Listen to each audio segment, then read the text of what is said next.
Welcome back to my channel. Today, I'm going to talk about Inception, the mind-bending sci-fi thriller from Christopher Nolan. But what is Inception about? And why is it so awesome? Let's find out. Inception is a movie about dreams within dreams. It follows a team of professional thieves who use a device called the passive to enter people's subconscious and steal or plant information. The leader of the team is Cobb, played by Leonardo DiCaprio, a former architect who specializes in creating the dream worlds. Cobb is haunted by the memory of his dead wife, Mal, played by Marion Cotillard, who appears in his dreams and sabotages his missions. Cobb is also wanted for her murder and cannot return to his children in the U.S.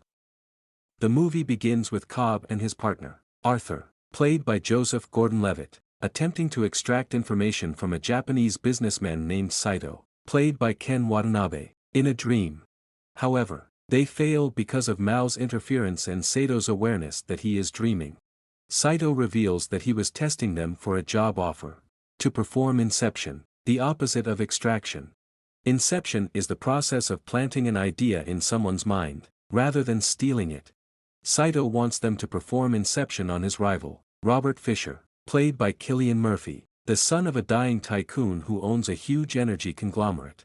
Saito wants Fisher to break up his father's empire and stop his monopoly. He offers Cobb a chance to clear his name and return to his family if he succeeds. Cobb accepts the offer and recruits a team of experts to help him.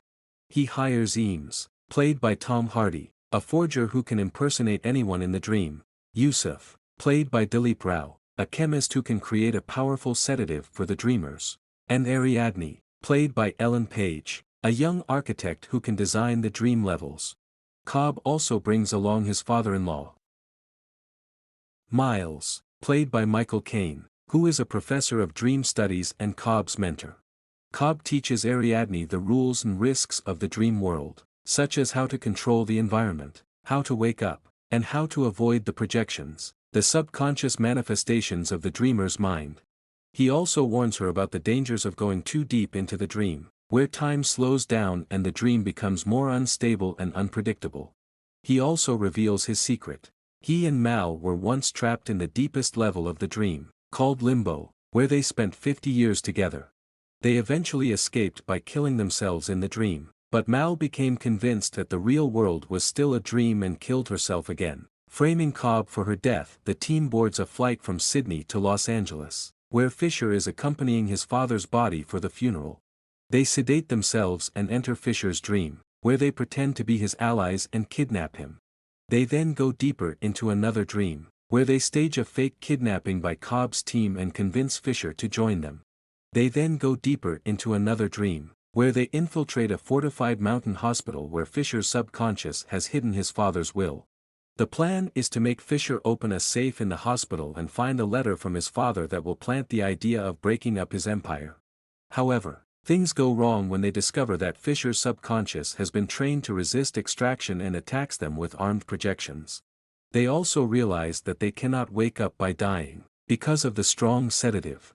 The only way to wake up is to use a synchronized kick, a jolt in the dream that mimics the feeling of falling in the real world. As the team fights their way through the dream levels, Cobb and Ariadne go deeper into limbo to rescue Saito, who died in the first level and got stuck there.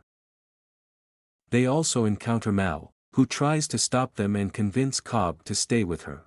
Cobb finally confronts Mal and admits that he was the one who performed Inception on her, planting the idea that the world was not real, in order to escape limbo. He also confesses his guilt and his love for her, but rejects her as a projection of his mind. He then finds Saito, who has grown old in limbo, and reminds him of their agreement. Meanwhile, in the third level, Eames impersonates Fisher's father and tells him that he was disappointed in him for trying to be like him, and that he should follow his own path. Fisher then opens the safe and finds the letter, completing the Inception. The team then wakes up in the first level, where the plane is about to land. Cobb and Saito also wake up, having shot themselves in limbo. Saito makes a phone call to clear Cobb's name, and the team parts ways. Cobb arrives at the airport and is greeted by Miles, who takes him to his children. Cobb spins atop his totem, a personal object that he uses to test if he is dreaming or not. The top keeps spinning, but Cobb ignores it and embraces his children, finally reunited with them.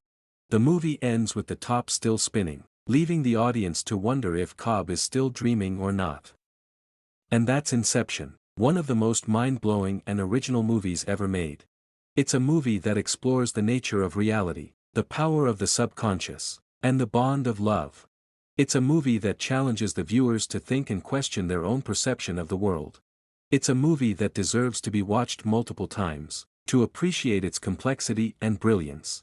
I hope you enjoyed this recap, and if you did, please like, share, and subscribe to my channel for more movie recaps. And let me know in the comments, what do you think of Inception? Is Cobb dreaming or not? Thanks for watching, and I'll see you next time.